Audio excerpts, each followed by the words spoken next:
Buenos días. Lo siento, pero hablo pequeño español, so hablo inglés. I want to thank you for inviting me. I'm very honored.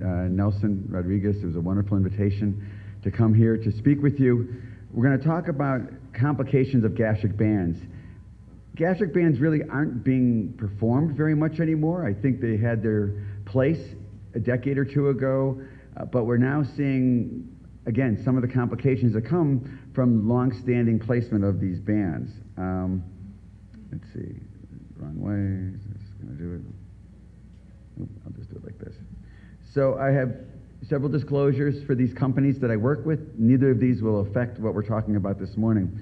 So in terms of the foreign body or the plastic ring or band that's been placed around the stomach for bariatric procedures, some of them were related to the actual laparoscopic adjustable gastric band, but we also had foreign bodies from other types of bariatric procedures, one of them being VBG, or vertical banded gastroplasty, which was very common in the 80s, but really hasn't obviously been done very much anymore, as well as silastic rings. The silastic rings are definitely a little bit more challenging to remove than just the gastric bands as well as the Marlex mesh. So here we can see, obviously, an image of a classic, is this going to work? Let's see, which one is this?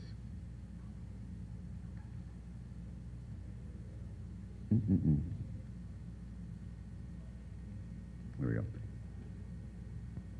Of just a gastric band, typical one. And the things, for those of you that haven't put bands in before or haven't done it in a while, some of the things to understand that I'm going to talk about, this is the clasp, or where the band was put together.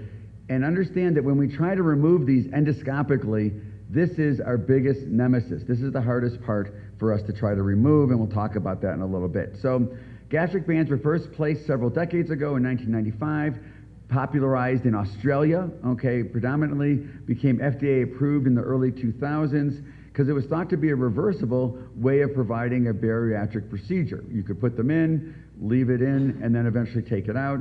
It was somewhat technically easy compared to an anastomosis or other types of reconstructive surgery of the stomach, and it led to some improvement in comorbidities and had an excess weight loss of about 40 to 60% in most series after 12 or 24 months. There was definitely improvement in comorbidities such as hypertension a little bit and diabetes a little bit, but it had a very good satiety procedure in the sense that people learned and adjusted their eating. The hard part was that it did require a lot of interaction between the doctor and the patient, and if the patients did not come back to see the doctors frequently, it didn't work very well. And they also would let the fluid out of the band, or they would adjust things themselves, and that was obviously not very healthy. So now, in 2018, these are some comments that I will tell you that I hear more frequently. I take out more bands than we put in. I don't put bands in anymore. That's probably true for the last 3 to 4 years. And the bands, like Angel Chick was a procedure that was a foreign body for reflux disease, had more complications, obviously, related to that foreign body. So when we look at the complications from gastric band placement, we can kind of separate them out into those that were an immediate perforation. When you put the band around the stomach, that risk was very small, probably less than 0.1%. You could have a delayed band erosion, which we're going to talk about, and you saw in the physician's talk, the prior talk, looking at a band that had eroded into the stomach. You can have a band slippage where the band moves down onto the gastric body, or you can even develop some complications from having that obstruction of the stomach where people develop what's called pseudoachalasia or esophageal dilation. So immediate perforations or perioperative perforations, as I said, were very rare. It usually led to sepsis. Usually the port would get infected, and there would be evidence of a leak, similar to what you see now after a sleeve leak or a gastric bypass leak. And as I said, usually that would result in an early port infection. What would you do? Well, you obviously would have to go back in, you'd reoperate, and you would take the band out, because if the foreign body was left there in the face of the acute perforation, it obviously would be unsuccessful in terms of being able to manage it. This was not something that could be managed with antibiotics. In terms of management, once you had the perforation, it's very similar to how we manage things now. In terms of leaks, you can try to do a surgical repair with something that's a perioperative or an early injury related to a band, or you can place a stent. And obviously we want to provide wide drainage as well as a G-tube and possibly a J-tube. So the more important thing I want to talk about is the delayed band erosion, or the intraluminal erosion, which is what we're seeing now. Erosion rates vary from 1 to 10% as we get further and further out from the time that the band was placed. So what kind of symptoms do people have? Usually what happens is the bacteria from the stomach will go along that catheter, and people will end up with a port site infection, all right, where they had their injectable port. They also can have difficulty with swallowing or dysphagia. They may have some abdominal pain. They may actually have bleeding from this and actually have hematemesis, and they also may have developed some other symptoms such as nausea and vomiting.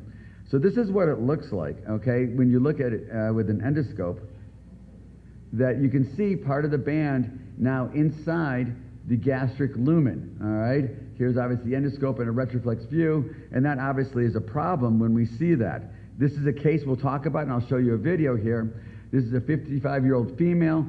She was about 2 years after her gastric band placement, and she came in with abdominal pain. We did a laparoscopic removal of the band in the port or an endoscopic removal. In my mind, you saw previously a laparoscopic removal, and that could be done easily, okay? Obviously, the person whose video you saw is highly skilled, and it can be very challenging.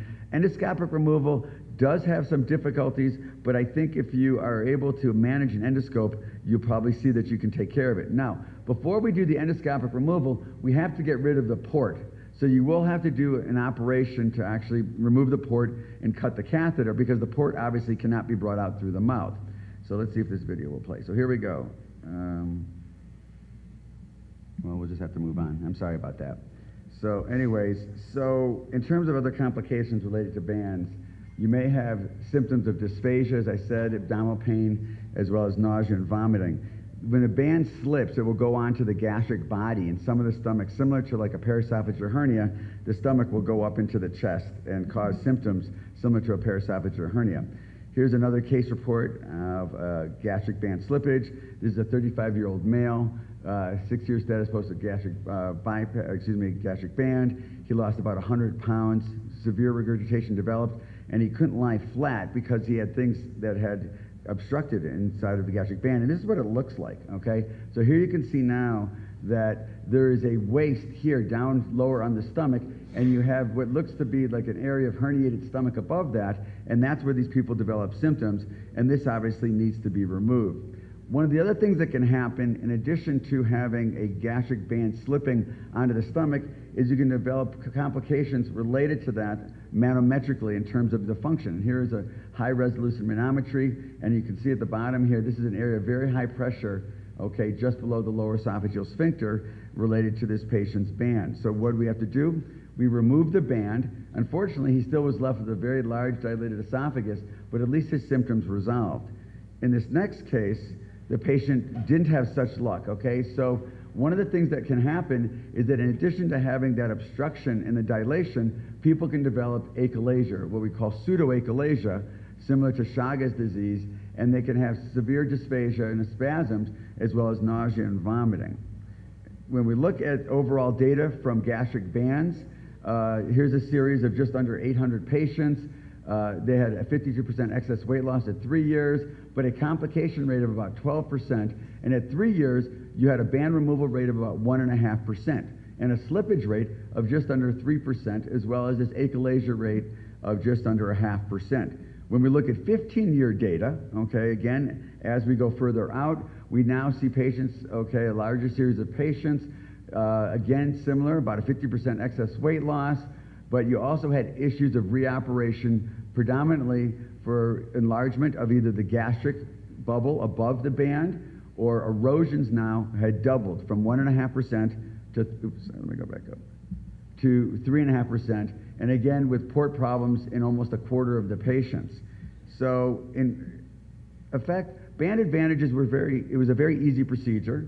It was something that was fast. It was done as an outpatient and reversible, but patients did like the restriction that it gave them, and there was no mortality, but there are some definite complications, okay? And that was that you needed frequent follow-up for these people, and it was a foreign body, all right? And it led to infections and port and tubing issues that are obviously a problem. So in conclusion, I think if you have a patient with a gastric band that comes back in with symptoms that are very different, okay, that they're now developing worsening nausea or vomiting, now developing difficulty with swallowing, you need to suspect that there may be a complication related to your port.